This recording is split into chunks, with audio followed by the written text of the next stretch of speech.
excited no matter, who you're facing off against in game number 1 starting the season. But what extra juice does it add, to your, adrenaline with it being the team that knocked you guys collectively out of the playoffs? Yeah, I mean, I think it goes without saying we're definitely excited. We would have been excited no matter who we were playing against, but this is going to be an awesome atmosphere. I know sour taste in our mouth the last time we played against Milwaukee, so obviously excited that we get to start off with them, start the season. Long 82-game season. What are some things that you, as a group, have to be mindful of as you get ready for this game? I think just being mindful of staying present. I think that's going to be a big thing with us is not looking too far ahead and, getting the playoffs in your mind right away. We're trying to build championship habits here early on and doing that one day at a time. This ring night, for this being their ring night, does that add anything to it for you guys? Can you draw anything from that? Yeah, I mean, that's where we hope to be, is in that situation where,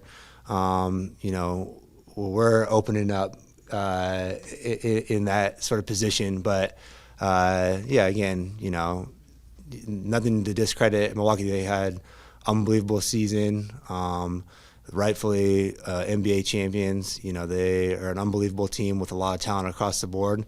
And right now, they're the team to beat. So, for us, it's, again, not looking too far ahead, though, one game at a time, but all of the focus is on Milwaukee and getting a good start to this season. Joe, the team is presently constituted, the players that are here. Do you think there's enough here to go after a title? I think, each day it's a competitive group. We have a lot of depth. We have a lot of experience, a lot of high-end talent. We have all the things that make up great teams and championship teams. But, again, you can't predict so far out. I mean, we got to just focus on trying to play good basketball right now and, again, trying to instill sort of those championship habits and get those in place here early on. That way, when we start rolling around end of the year, we're hopefully playing our best basketball. Coach said that, in terms of lineups and rotations, it's an ongoing process that he's trying to kind of figure out what lineups make the most sense, and that's going to take time. What is it like that in practice? Does it feel like an experiment where you're stepping out onto the court with a different group every time you're up there? Yeah, we play with a lot of different groups, even through training camp. There was a number of different situations where there's mixing and matching guys. And again, we have that luxury because we have a lot of depth.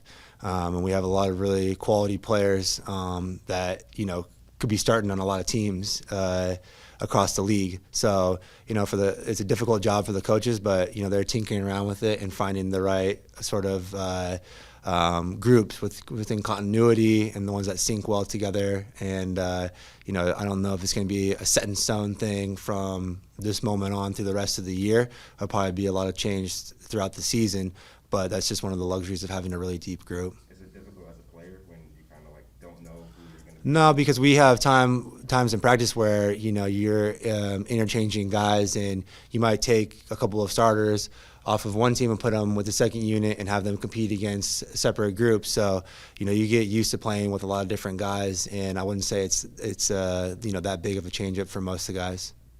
Do you have to score more without Kyrie here?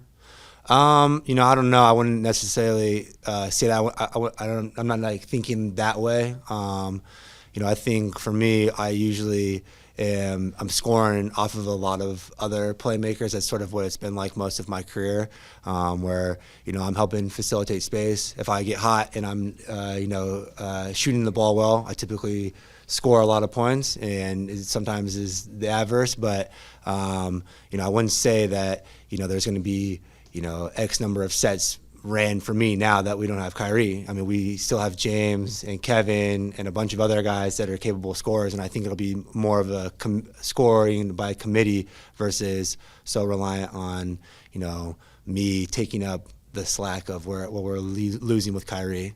Javon was a guy who's been known for his defense for most of his career.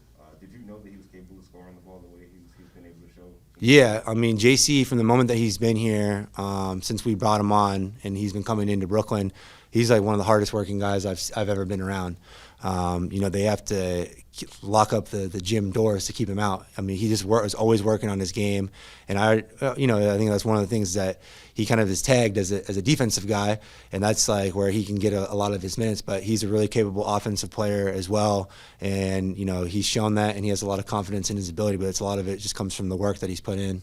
Are there any things that you personally took from the last 4 or 5 games in that Milwaukee series last year that you can put into effect now, or is it not? Yeah, I mean, I think it'll change a little bit. Obviously, during the playoffs, there's so much, I guess, like strategic change-ups. There's so much adjustments that happen, and it's a little bit different in this situation going into opening night, where it's almost, even though it's a familiar team and a familiar opponent, the I guess attention to detail from that point of view is a little bit different. It's a little, when you're used to playing against the same team and you played against them 7 consecutive times, the adjustments are just a little bit more magnified, so this is almost like starting over, starting fresh a little bit.